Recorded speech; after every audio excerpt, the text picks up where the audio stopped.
അമ്മായിയമ്മേ കോതമംഗലം രൂപതയില് ജീവാമിൽക്ക് കമ്പനിയിൽ ജോലി ചെയ്യുന്നത്.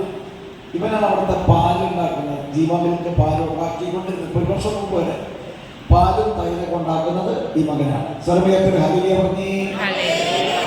ഒരു വലിയൊരു സാക്ഷ്യമാണ് ഇവനെ പറ്റി നിങ്ങൾ കേൾക്കാൻ പോകുന്നത്. ഹല്ലേലൂയ. എന്നെ കാണാനായിട്ട് വന്നു. വരാൻ കാരണം ഇവന്റെ അങ്കിളിന് 2.5 കോടി രൂപ കടമായിരുന്നു. എത്ര കോടി? 2.5 കോടി പോയാ മേടിച്ചു പോയാ 2.5 കോടി രൂപ കടമായിരുന്നു. എന്നാൽ അവൻ ധ്യാനം കൂടി ശേഷം ബ്രദർ പറയണ പോലെ കേട്ടു. എല്ലാ ഏകദേശത്തിനോട് എത്തും. എടാ ഈ പൊക്കോ നിനക്ക് 4 ലക്ഷം കിട്ടും, 4 ലക്ഷം കിട്ടുന്നു. ഈ പൊക്കോ 7 ലക്ഷം കിട്ടുന്നു, 7 ലക്ഷം കിട്ടുന്നു. അങ്ങനെ അങ്ങനെ അങ്ങനെ അങ്ങനെ പോകും. 14 ലക്ഷം കിട്ടുന്നു, 14 ലക്ഷം കിട്ടുന്നു. 1.5 ലക്ഷം കിട്ടുന്നു, 1 ലക്ഷം കിട്ടുന്നു. കാരണം അവന്റെ അറ്റൻഡൻസ് സൂപ്പർ. ഇതുപോലെ ഞാൻ എന്താണ് എന്ന് പോയാലും ഓരോ മാസത്തിലെ വണ്ടേജാത്ര വരുമ്പോൾ അവര് 5,000 റബ്ബർ ബാൻഡ് ഇട്ടിട്ട് ഇവർ കൊണ്ടുതരും.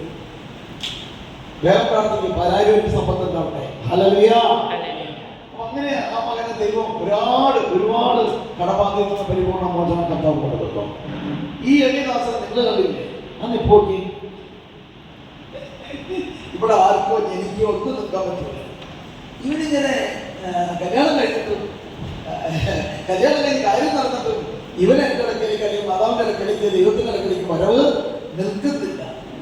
ഇവന്റെ നിൽപ്പ് കണ്ടപ്പോ ഇവന് ഓൾറെഡി ഒരു 407 ലോറി ഉണ്ട്. എങ്ങനത്തെ ലോറി? 407 ലോറി ഉണ്ട് പിക്കപ്പ് സാധനമാക്കി. അപ്പൊ ഇവന്റെ അപ്പനാണെങ്കിൽ ബസ് സർവീസ് നടത്തി നശിച്ചു പോയതാ, പൊളിഞ്ഞു പോയതാ.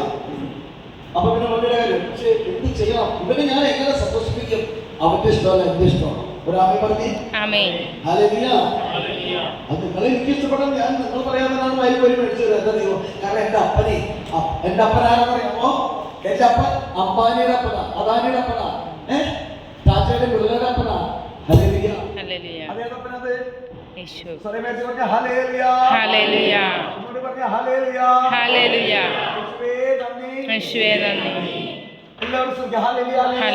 ഇവനെ കണ്ടപ്പോൾ എന്ത് മേടിച്ചു കൊടുത്തവൻ സന്തോഷിക്കും.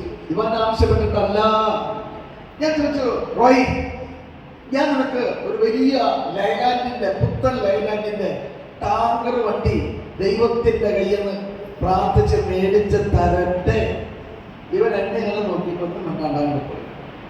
കുറച്ചു നാൾ കഴിഞ്ഞപ്പോ ബ്രദറെ ഒരു ടാങ്കർ ചേസ് എടുത്താലോ? എടുക്കണ ചക്കരെ 5 ഉണ്ടാവും. എത്ര ഉണ്ടാവും? എന്നെപ്പോ കല്ലെടുത്തറിയോ? 5 ഉണ്ടാവും കൊടുക്കും.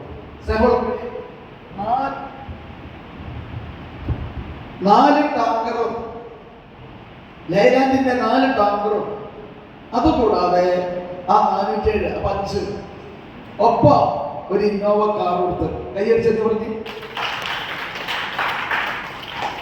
എന്നിട്ടും അത്രയും വലിയ മുതലാളി ഏട്ടാ നിപ്പോക്കി ഒരു കാശ് അണക്കരക്കാരനാ. ഹാലയില് അണക്കര.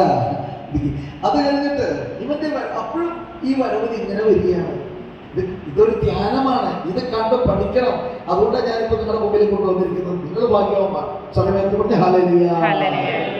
അങ്ങനെയുള്ള സമയത്ത് എനിക്ക് ഇവനെ ഇനിയും സന്തോഷിപ്പിക്കണം. ഞാൻ അങ്ങനെ ഇനിയും സന്തോഷിക്കണം. അങ്ങനെ എനിക്ക് തോന്നുന്നുണ്ടെങ്കിൽ ആർക്ക് തോന്നിയിട്ടാണ് എനിക്ക് തോന്നണേ? അങ്ങനെ ഞാൻ പറഞ്ഞു, എടാ മോനെ നിനക്ക് ഞാനൊരു കൊട്ടാരം പോലത്തെ വീട് ദൈവത്തിൽ നിന്ന് മേടിച്ച് തരട്ടെ. അപ്പൊ നിങ്ങൾക്ക് ഈ ബ്രദർ ആള് കൊള്ളാല. ബ്രദറല്ല, ദൈവം കൊള്ളാം. നിങ്ങൾ ഇതുപോലെ നിന്നാൽ, ഇതുപോലെ ഏകദിനങ്ങൾക്ക് ഇടയ്ക്കിടയ്ക്ക് ധ്യാനം കൂടി ഇങ്ങനെ വന്നാൽ നിങ്ങൾക്കും ആത്മീയ വളർച്ച മാത്രമല്ല സാമ്പത്തിക വളർച്ചയും ദൈവം സർവശക്തനായ ദൈവം തരിക തന്നെ ചെയ്യും. ഹല്ലേലൂയ. അങ്ങനെ കൊട്ടാരം പോലത്തെ വീട് അപ്പോഴും വേണ്ടല്ലേ പുള്ളി പോയി. ബ്രദറെ 10 സെന്റ് സ്ഥലം 10 കൂടിയിട്ടുള്ള 30 സെന്റ് സ്ഥലം മേടിക്കുവാൻ ദൈവത്തിന്റെ നാമത്തിൽ ഇവൻ അനുഗ്രഹം കിട്ടി. ഹല്ലേലൂയ. അദ്ദേഹം നമ്മളൊക്കെ ഒരു 10 അടി റോഡിന് വീതി ഉണ്ടാവാൻ വേണ്ടി കൊതിക്കും. 12 അടി വീതിയുണ്ട് റോഡിന്.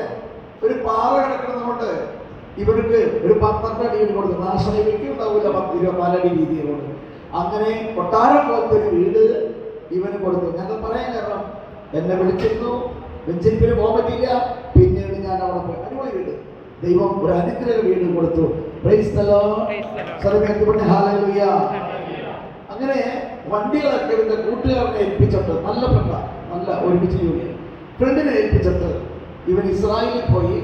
ഇതിപ്പോ 1 വർഷം വന്നു. ഇനി വേറെ ജോലിയിലേക്ക് ഈ മകൻ കർത്താവിന്റെ നാമത്തെ കയറാൻ പോവുകയാണ്. ഇസ്രായേലിന്റെ സ്റ്റോറി ഒക്കെ നല്ല നല്ല കാര്യങ്ങളൊക്കെ പറഞ്ഞു. ഇവര് പറയാ ഒന്നുകൊണ്ട് പേടിക്കണ്ട, അയട്ടോണ് എല്ലാത്തിനും തകർത്ത് കളയും, പേടിക്കേണ്ടതാണ്. പിന്നെ ഇവരെവിടെയാ? ഇസ്രായേലില്. ഇസ്രായേലിൻ ദൈവം അതാണ്. അപ്പൊ എല്ലാവരും ശ്രദ്ധിച്ചേ ഈ എളിയദാസിന് വേണ്ടിയിട്ട്. Hallelujah hallelujah hallelujah hallelujah hallelujah hallelujah hallelujah hallelujah hallelujah hallelujah hallelujah hallelujah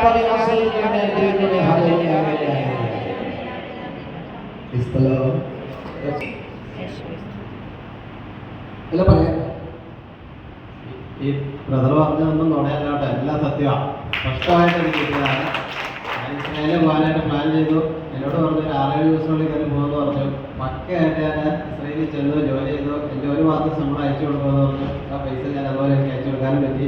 ദൈവാനുഗ്രഹമാണ്.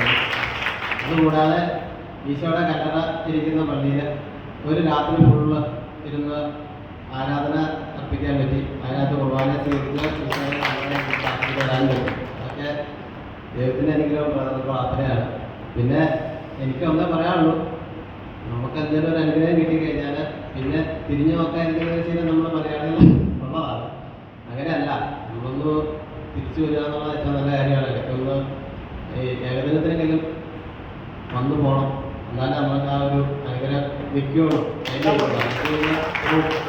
ഒരു അനുഭവമാണ്. ഞാൻ കുറച്ചാൾ വരാതിരുന്നപ്പോൾ വലിയ ചെറിയ പ്രശ്നങ്ങളുണ്ടായിരുന്നു. വീണ്ടും ഞാൻ ശക്തിയായിട്ട് വന്നു. ആ പ്രശ്നങ്ങളൊക്കെ മാറി എല്ലാം ഭംഗിയായിട്ട് തന്നെ ഇട്ടുകൊണ്ട് പോകണം. അങ്ങനെ വന്നാലാണ് ഞാൻ ഇങ്ങനെ കാണിച്ചത്. കൈയടിക്കാനല്ല ഞാൻ പറഞ്ഞത്, ഡെവലപ്മെന്റ് ഉണ്ടാവും. ഒരു ഇസ്രായേലുകാരനെ കാണണം.